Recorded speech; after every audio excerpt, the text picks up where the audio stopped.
दोस्तों एक बार फिर से स्वागत है आपका प्रजापति न्यूज में।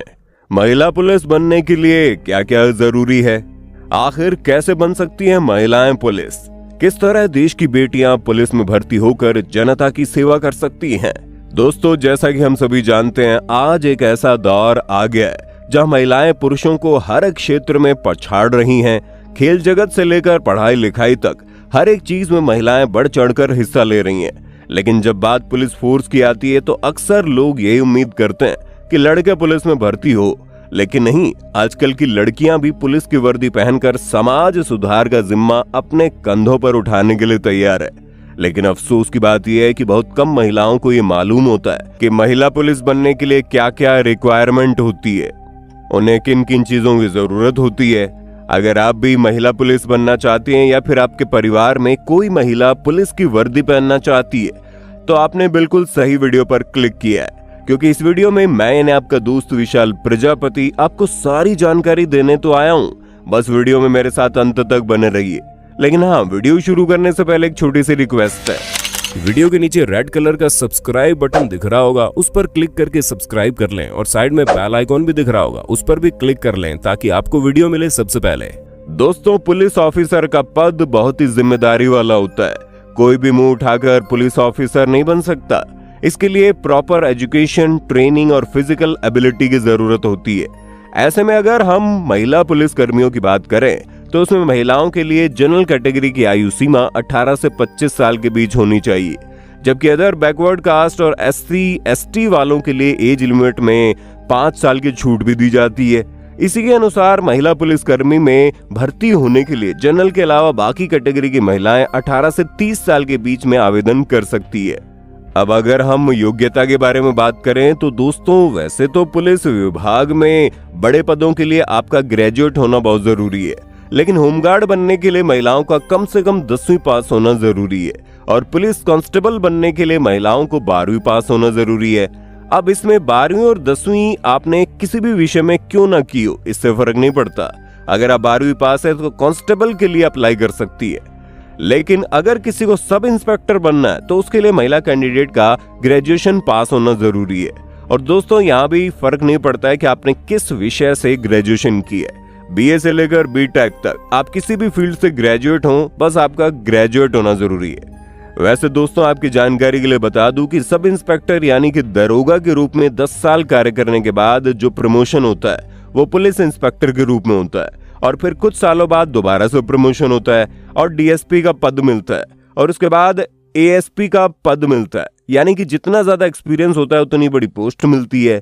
हालांकि अगर किसी को बड़ी पोस्ट डायरेक्टली हासिल करनी है तो उसके लिए अलग अलग तरह के एग्जामिनेशन कंडक्ट करवाए जाते हैं, जिसे क्लियर करके कोई भी बड़े पद का पुलिस ऑफिसर बन सकता है। और अगर सबसे बड़े पद का पुलिस ऑफिसर बनना है यानी कि IPS ऑफिसर बनना है, जिसमें डायरेक्ट पुलिस अधिकारी की जॉब मिलती है, उसके लिए UPSC का एग्जाम क्लियर करना पड़ता है। अब UPSC का एग्जाम क्या होता है और इसमें किस तरह की चीजें आती है ये हम आपको कभी और बताएंगे। बाकी अगर किसी महिला को ग्रेजुएशन के बाद सब इंस्पेक्टर की पोस्ट चाहिए तो उसके लिए अलग अलग राज्यों द्वारा जब भर्ती निकलती है तो उसमें सबसे पहले लिखित परीक्षा होती है, जिसे पास करने के बाद physical measurement test, physical efficiency test, medical test और डॉक्यूमेंट वेरिफिकेशन होता है, जहां लिखित परीक्षा में general Hindi, current affair, general knowledge, reasoning ability, mental ability, numerical ability जैसे अलग अलग विषयों से सवाल पूछे जाते हैं। ये सवाल बहुत ज्यादा कठिन नहीं होते, लेकिन कम समय में अधिक सवालों का उत्तर देना होता है ताकि ये पता चल सके कि कैंडिडेट की सोचने की क्षमता कितनी तेज है। जब कोई कैंडिडेट रिटन टेस्ट पास कर लेता है तो उसका फिजिकल मेजरमेंट टेस्ट होता है, जिसमें सबसे पहले हाइट देखी जाती है। जहां महिला पुलिस बनने के लिए कैंडिडेट की हाइट कम से कम 152 सेंटीमीटर होनी चाहिए। वहीं वजन की बात करें तो कैंडिडेट का वजन कम से कम 40 किलोग्राम होना चाहिए। अब जो फिजिकल एफिशिएंसी टेस्ट होता है, इसमें दौड़ में महिलाओं को 14 मिनट में 2.4 किलोमीटर की दौड़ लगानी होती है। बॉल थ्रो में महिलाओं को 16 मीटर तक बॉल फेंकनी होती है। लॉन्ग जंप में महिलाओं को 3 मीटर कूदना होता है। हाई जंप में महिलाओं को 3 फीट तक छलांग लगानी होती है। अब ये सारी चीजें महिलाएं क्लियर कर लेती है तो अंत में मेडिकल टेस्ट के लिए भेजा जाता है। अब चिकित्सा जांच में कैंडिडेट्स का बिल्कुल स्वस्थ होना जरूरी है उसे किसी भी प्रकार की बीमारी नहीं होनी चाहिए और इसी के साथ कैंडिडेट की आई साइट 6x6 होनी चाहिए। सटा हुआ घुटना या सपाट पैर नहीं होना चाहिए और कैंडिडेट के बॉ लेग नहीं होनी चाहिए। साथ ही कैंडिडेट के अंदर विकलांगता, हकलाना जैसी कोई समस्या नहीं होनी चाहिए। अब दोस्तों, अलग अलग राज्यों में जो मेडिकल टेस्ट होता है वो अलग अलग मापदंडों के हिसाब से होता है, इसलिए आप अपने राज्य का नाम गूगल पर डालकर उसके बारे में और ज्यादा जानकारी ले सकते हैं। ये सारी चीजें होने के बाद जो अगला चरण होता है वो डॉक्यूमेंट वेरिफिकेशन का होता है।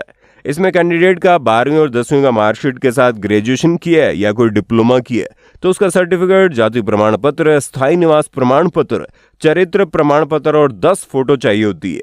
अगर आपके पास इसमें से कोई भी चीज नहीं है तो आपको दिक्कत हो सकती है, इसलिए आपके पास पूरे डॉक्यूमेंट्स होने चाहिए। दोस्तों, पुलिस भर्ती का एप्लीकेशन फॉर्म भरने के लिए या वैकेंसी का पता करने के लिए आपको अपने राज्य की पुलिस भर्ती की वेबसाइट पर जाना होगा। जैसे कि अगर आप उत्तर प्रदेश से ताल्लुक रखते हैं तो आपको गूगल पर uppbpb.government.in सर्च करना होगा, जिसके बाद आप उत्तर प्रदेश पुलिस भर्ती एवं प्रोन्नति बोर्ड लखनऊ की वेबसाइट पर आ जाएंगे और यहीं पर आपको नीचे सभी वैकेंसी दिख जाएगी, जिन पर क्लिक करके आप उनके बारे में पढ़ सकते हैं और अप्लाई कर सकते हैं। दोस्तों, सभी राज्यों की पुलिस भर्ती की वेबसाइट अलग अलग होती है, इसलिए आप अपने राज्य का नाम डालकर भी आराम से सर्च कर सकते हैं। आपको बिना किसी दिक्कत के वैकेंसी और बाकी की जानकारी मिल जाएगी। तो दोस्तों, अब तो आपको अच्छे से समझ आ गया होगा कि महिला पुलिस भर्ती के लिए किन किन चीजों की जरूरत है, क्या क्या रिक्वायरमेंट है। इन सारी चीजों का अच्छी तरह से ध्यान में रखकर आप भी पुलिस महिला बन सकती है, वर्दी धारण कर सकती है, देश की सेवा कर सकती है। बाकी आपको हमारी वीडियो कैसे लगी कमेंट में बताइए और इसी तरह की वीडियोस को देखते रहने के लिए हमारे चैनल को लाइक, शेयर, सब्सक्राइब जरूर कर दें। और हाँ, हम फिर मिलेंगे नई वीडियो में, तब तक के लिए जय हिंद, जय भारत। दोस्तों, आपकी स्क्रीन पे 2 और वीडियोस दिख रही हैं, जिसे देखने के लिए आप इस स्क्रीन पर क्लिक करें। दोनों देखिएगा, बहुत अच्छी वीडियो बनी है।